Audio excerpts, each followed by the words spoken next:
Issue चल रहा है आपके सामने है आमिर लियाकत का और उनकी बीवी दानिया शाह का। तो पहली बात ये है कि ये मियाँ बीवी का जो है होते हैं ना आपस में एक लिबास की तरह होते हैं, ऐब छुपाते हैं, ऐब ज़ाहिर नहीं करते, जो है ना एक तालीमात पहुंचा रहे हैं लोगों तक, इसमें कोई शक नहीं है, पहुंचाते रहे हैं और उनका किरदार भी उस वक्त तक छुपा रहा है। लेकिन जैसे ही उन्होंने इस्लामी तालीमात से इनहराफ किया है ना, तो तब से ये मामला पेश आ रहे हैं। अस्सलाम वालेकुम नाज़रीन, पाकिस्तान स्पेशल के साथ मैं हूँ आपका होस्ट शाहिद अली और आप देख रहे हैं जुनून न्यूज़ नेटवर्क। नाज़रीन, जैसा कि आप सबके इल्म में है कि आमिर लियाकत और दानिया शाह को लेकर एक मसला चल रहा है। अभी कुछ ही देर पहले मेरे पास आमिर लियाकत साहब की कुछ नाजेबा वीडियोस मेरे तक पहुंची, कुछ दोस्त अहबाब की तरफ से। उसमें देखा जा रहा है कि आमिर लियाकत साहब नशा कर रहे हैं और बीच में दानिया शाह की आवाज़ भी आ रही है। आइए चलते हैं इस हवाले से इस बात पर उलमा का पॉइंट ऑफ व्यू भी लेते हैं कि माशाल्लाह डॉक्टर आमिर लियाकत साहब खुद भी एक मुफक्किर हैं, अल्लामा आमिर लियाकत साहब हैं कि इनके नाम के साथ अल्लामा लगता है। आइए चलते हैं इस हवाले से बात करते हैं कि ये क्या वाक़या है, क्या माजरा है। कोई पहले बात तलाक की हो रही थी, उसके बाद लीक वीडियोस की हो रही है। अगर दानिया शाह के इंटरव्यूज़ देखे जाएं, वो कहती है जी कि मुझे भी नशा कराते थे, मारपीट करते थे। तो आखिर क्या वजह है, आइए चलते हैं।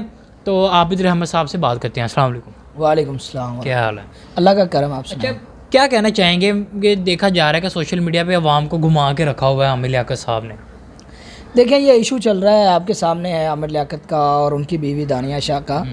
तो पहली बात ये है कि ये मियाँ बीवी का जो है होते हैं ना आपस में एक लिबास की तरह होते हैं, ऐब छुपाते हैं, ऐब ज़ाहिर नहीं करते। गो कि तलाक हो जाए, खुला हो जाए, लेकिन उसके बावजूद एक दूसरे के ऐब ज़ाहिर नहीं करते।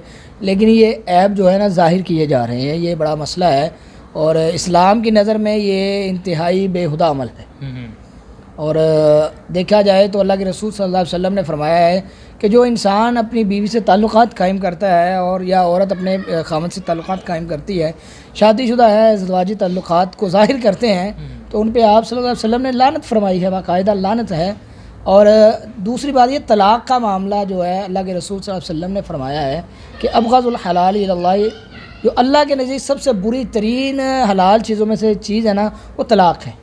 सही। और आप सल्लल्लाहु अलैहि वसल्लम ने यह भी फरमाया कि जो औरत बिला वजह अपने खामद से तलाक मांगती है, उसके लिए बड़ी सख्त वाईद है कि उसे जन्नत की खुशबू तक नहीं मिलेगी ऐसी औरत को। तो अब आप देखें, आपके सामने मामला है, ठीक है, उसका हक़ है, तो खुला मांगना हक़ है, अगर कोई मसला है तो वाकई हक़ है। लेकिन जो उसकी वीडियोस लीक की जा रही हैं और उसकी आवाज़ बाकायदा सुनी जा रही है उसके पीछे, तो इसका मतलब ये है, ये बाकायदा प्लान के तहत काम हुआ है और एक बीवी ने अपने खामद के ताल्लुकात को, उसके जिस्म को नुमाया किया है। और मैं समझता हूँ कि ऐसी औरतें, ऐसे लोग आप सल्लल्लाहु अलैहि वसल्लम की लानत के मुस्तहिक ठहरते हैं। लेकिन एक बात देखी जा रही थी ना कि पहले के तलाक तक बात थी, खुला तक बात थी, अब वीडियोस लीक की जा रही हैं। इसके बाद अब देखा जाएगा सुलह हो रही है या क्या मामला माजरा पेश आ रहा है।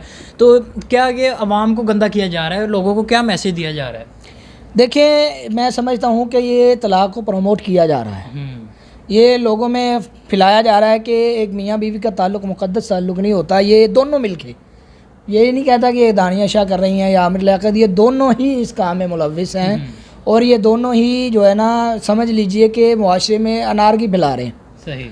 लोगों में ये चीज़ फैला रहे हैं कि एक मियाँ का ताल्लुक़, बीवी का ताल्लुक़ मुक़द्दस ताल्लुक़ नहीं होता, शोहर का कोई एहतराम नहीं होता, बीवी का कोई एहतराम नहीं होता। आप जब चाहें जहाँ चाहें खामद को जलील कर सकती हैं, आप जब चाहें जहाँ चाहें अपनी बीवी को जलील कर सकते हैं। तो ये मुआशरे में दोनों ही, मैं समझता हूँ, सज़ावार हैं, दोनों ही सज़ा के मुस्तहिक हैं। ये सरासर गलत चीज़ है। माशाल्लाह आमिर लियाकत की तरफ देखा जाए ना कि वो काफ़ी इस्लामी तालीमात लोगों तक पहुँचाते हैं, और लेकिन अब आखिर वो ख़ुद इस तरह की हरकत करेंगे तो लोगों को क्या मैसेज आएगा? देखें, वो अपने यहाँ जो है ना एक तालीमात पहुँचा रहे हैं लोगों तक, इसमें कोई शक नहीं है, पहुँचाते रहे हैं और उनका किरदार भी उस वक्त तक छुपा रहा है। लेकिन जैसे ही उन्होंने इस्लामी तालीमात से इनहराफ किया है ना, तो तब से ये मामला पेश आ रहे हैं। उन्होंने ये नहीं देखा कि इस्लामी तालीमात क्या हैं। उनका ज़ाहिर बात है, इमेज ख़राब हो रहा है और लोग ये समझेंगे, जिस तरह मुफ्ती अब्दुल कवी के मसाइल हुए थे, लोग ये समझते कि उलमा ये काम कर, हालांकि ऐसी बात नहीं है। बहुत कम ऐसे लोग होते हैं जो ये काम करके पूरे मुआशरे के पूरे तबके को बदनाम करते हैं। मैं समझता हूँ कि उन्हें इस चीज़ पे फ़ौरी तौबा कर लेनी चाहिए कि वो अपना बैकग्राउंड एक दीनी समझते हैं, अपना एक तशख़्ख़ुस जो है लोगों में दीनी लिहाज से लेकर आए थे कि मेरा दीनी तशख़्ख़ुस है, मैं एक दीनी मामलात में आगे बढ़ने वाला इंसान हूँ। अब उसे चाहिए इससे वो तौबा ताइब हो जाए कि भाई मैं दीनी शख्स नहीं हूँ, खाली दुनियादार हूँ। मैं एक, जिस तरह वीडियो में देखा जा सकता है, वो नशा करें बाकायदा, नशा कर रहे हैं। वो कोई पाउडर है या कोई ऐसी चीज़ है, और उनकी बीवी उनके साथ शामिल है। बिल्कुल जाहिर सी बात। और बाद में कहा जा रहा है कि हमारी लड़ाई हुई है, वो मुझे भी करवाता था, तो पहले खुद शामिल है उसके साथ। देखिए वो अल्लाह ही बेहतर जानता है, धक्के से करवाया जा रहा है या ख़ुद कर रही हैं। बहरहाल उनकी वीडियो जो बना रही हैं उनकी बीवी ही बना रही हैं। सही जी। नाज़रीन, आज हमारे साथ आबिद रहमत साहब मौजूद थे, जिनका यही कहना है कि वीडियोस लीक की जा रही हैं, जो माशरे में बेहयाई को प्रमोट किया जा रहा है कि आमिर लियाकत को तौबा कर लेनी चाहिए, कि इस्लामी तालीमात की तरफ से तौबा कर लेनी चाहिए। और दुनियावी लिहाज से, जैसे कि इनका यही कहना था कि अब वो इस्लामी तालीमात, इस्लाम का पैगाम आगे नहीं पहुंचा रहे, बल्कि बेहयाई को प्रमोट कर रहे हैं, तलाक़ को प्रमोट किया जा रहा है, और इस मामले को यहाँ पर ही ख़त्म किया जाए। इनका यही कहना है कि ये प्री प्लान लग रहा है, कि ये जो सारा मामला किया जा रहा है ये एक साजिश है, एक पब्लिसिटी स्टंट है। इसी के साथ मुझे मेरी टीम को दीजिए इजाज़त। अल्लाह हाफ़िज़।